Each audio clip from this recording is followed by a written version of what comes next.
Well, what a wonderful thing to be the first panel for this wonderful convention. Thank you all for coming.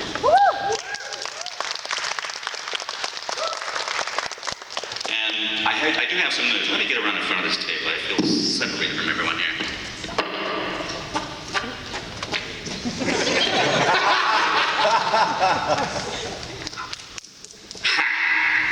All right, I do have some news for you, Bill, so you don't know the latest. We are just about finished with the SpongeBob movie 2. Yay! And they never tell me anything. They added the subtitle recently when they brought out the YouTube trailer, Sponge Out of Water, which is very appropriate for this film. For those of you who saw the first one, you know we had live action stuff. And this one is taking that a little further. The whole thing's in 3D, and we have traditional 2D animation, CG animation, live action, and our live action villain is Antonio Banderas. Oh, nice. He's pirate, and I was a little jealous because when I first started my career, I was doing physical comedy, taking falls and all that kind of slapstick kind of stuff. And he is very good. You'll like him an awful lot. And let's see, I can't tell you a whole bunch about it because of the non-disclosure agreements that we had to sign. But do anyone remember the band Pink Floyd? Yes. Okay. There is what we gamers call an Easter egg. Hey. In this. There is a magical porpoise that enables us to go on to the land. And when the porpoise is done with their work, they fly off into the sky and disappear in a flash, like going into hyperspace. And right there at that flash, dark side of the moon. No way! That's all I'm going to say. Can't say anymore. I have to kill you. And after that, we are in contract to do 2 more years of the TV show, and with an option for a 3rd. So if the world doesn't go all the heck in the next 3 years, we're going to have some more stuff for you to watch. And we hope you continue to watch the show. I will! All right. Well, I'm going to open it up to questions if you have any. And if you don't, I'll still open it up to questions.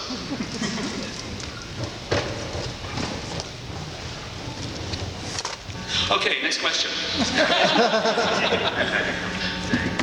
Ask me a question. I got 2 questions. 2! Everyone always has 2. Actually, first question is, hi Squidward. Are we best friends? No, we're not. Patrick? Hey, is this the bathroom? Who's that? That's Squidward. No, mayonnaise. Wow, he's gone ugly. How did I ever get stuck with such loser neighbors? Patrick, you know Squidward can hear you. Oh, hi Squidward! Patrick, could you go be stupid somewhere else? I can, but they kicked me out. It's pretty good. Bill's gonna be jealous. But, actually, I guess I got one question I just wanted to do, Patrick, for you. That's fine, that's fine. Or I can use that Squidward for you too, if you like. Oh, now we're getting into dangerous territory.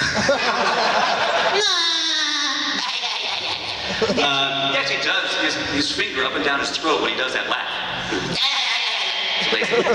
But, out of curiosity, and this has been running through all our minds, I guess, what are Krabby Patties actually made out of? Love.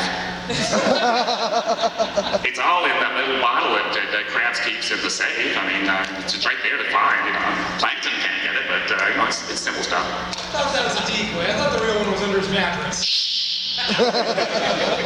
Oh, it's actually under my mattress. Under your rock. I live in a rock. Sorry. All right. Thank you. Was it your second question or your first question? Actually, first question. I was joking. There really wasn't a question involved. You just wanted to audition, didn't you? I just like to answer. Leave your resume. All right, thank you. You didn't bring the big camera. My goodness. Questions? I will. You know me too well. Well. Hi. A camera is not a question. So yeah, my mom actually loved you as Squidward. I love me as Squidward. So I had a a question. What's the most bizarre food that you've ever eaten? Like, when I mean bizarre, like fear factor bizarre. Me or Squidward? Both. Because Both. Squidward eats things I would never consider. I don't really go far afield. It's not fried and I can't nuke it. I don't eat it. All right, flying fish eggs. I have eaten those. It's like little BBs they explode in your mouth.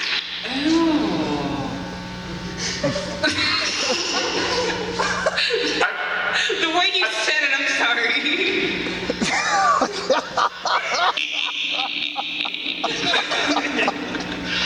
Anyone, if anyone has a question, you don't have to come to the mic. Just shout it. I'm this close to you.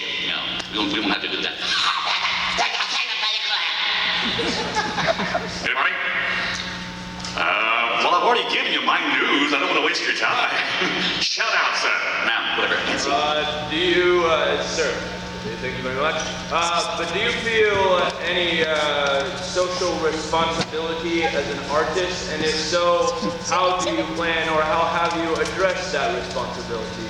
My social responsibility as an artist is to get a paycheck so that I can go buy things and help the economy in that respect. And there's a really, really great bonus in that I get to come out and meet people like you. So that's where I'm coming from on that. Nothing very deep, but money and fun. What's your favorite episode, and what do you think the changes have been in SpongeBob since the first movie, like before and after? All shows that last a specific amount of time will evolve in some way. Comedy is just a voracious appetite, and you have to come up with different things, different scenarios, and you begin to explore different things. When we first started the show, I was very monotonal. I was always like that, blah, blah, blah, blah, blah. And then they started allowing me to scream and to do sarcasm and to go apoplectic. And that really helped me to spread my wings. So that character evolved also. He's much more like my natural voice now. But the writers who were mainly from Ren and Stimpy, if you remember, Ren and Stimpy had a convention where when they would, as a punchline, they would go to a still frame that was an art card that was very, very detailed, like my nose guard, that kind of thing. And that is carried over into SpongeBob. We do the same thing. So, and we have gone through writers, and a lot of times, as is the case in a lot of cartoons, people get really wordy. And then it loses the exclusivity of what a cartoon is. You get hit in the face with a frying pan, and your face takes the shape of a frying pan. You don't do King of the Hill, which is basically a sitcom that's animated, and it's not necessary for it to be animated. So we're getting back to where we're doing things that are cartoony. When SpongeBob or Krabs go on crying jags, they will do all kinds of weird things with water coming from their eyes. SpongeBob will turn into a sprinkler, and they'll cry it out into the ground, and it'll all go back in, And then so we're getting back to that. And I think in the last season, before we started doing the movie, we started to get to where it was simplistic, abstract comedy, and that's where I loved it. Favorite episode, though, I have several. Band Geeks. Yes! And do you remember that crappy song at the end? Yeah! It's like an Eye of the Tigers kind of thing. Well, this is like Jay Ward used to do. They would come up with a pun and then backtrack to make a story end with that pun. That's what we did with this. We found this really stupid little song and sculpted the whole story to end with that song. But there's a moment in there when they're about to go on stage, and Squilliam comes in, and SpongeBob, Squidward is really freaked out by that, and I guess they're ready to go. And he cuts over to SpongeBob. SpongeBob's going. That's his eager face. And that's one of my favorite lines. That's his eager face. And then Dying for Pie. It has a lot of really wonderful moments in there for Squidward, and they're just nice little things. And what else? The camping episode with the sea bear. That's where I got to scream an awful lot. The first time they discovered that I could scream was in the episode where SpongeBob finds a Mermaid Man's utility belt, and he starts blasting me. And then he goes, like 6 or 7 times. It's just a different scream each time. And they said, well, he can scream. Let's make him scream all the time now. And another favorite line goes when Squidward is shrunken down, and Patrick grabs him. Thinks he's a Squidward action figure. and the big fist. And then Patrick asks SpongeBob, well, did you try wombo setting? And I don't think wombo's a word, Patrick. Oh, please, SpongeBob. I wombo, you wombo, he, she, it. And while he's conjugating this verb, they cut to Squidward in his hand. Like, I wonder if a fall from this height would be enough to kill me. so yeah, those are my favorite episodes so far. Actually, any episode that I'm in is my favorite. Anybody else?